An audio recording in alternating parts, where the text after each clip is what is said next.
Cincinnati Bengals acquire Joe Flacco. Now, I always have called Joe Flacco inconsistent Joe because when he doesn't have expectations, he can play out of this world.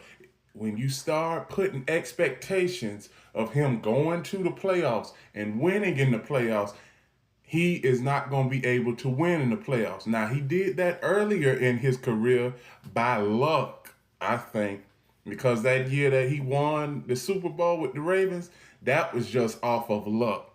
But now we know what type of quarterback Joe Flacco really is, and he has just been a career NFL journeyman. I know that the Bengals coming into the season, they had so many expectations. They wanted to be up there with the Buffalo Bills, the Kansas City Chiefs. But now you have new teams that are coming into that fold.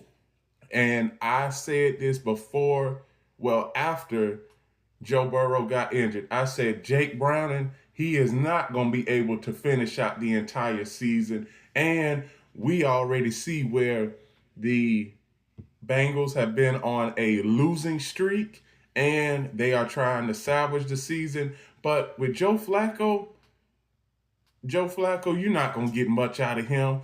I would say if you're going to play Joe Flacco for 6 games, he can get you 3 wins and 3 losses. He'll be 3-3, a 500 record, and everybody is still holding their breath on Joe Burrow to come back in early December. But will the Bengals be out of the playoff chase before that happens?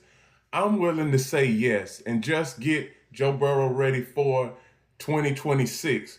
But also, the Bengals, they have got to put some money in that offensive line because since Joe Burrow has been in Cincinnati, that offensive line has just been a wall of, not even a wall of bricks, just some glue.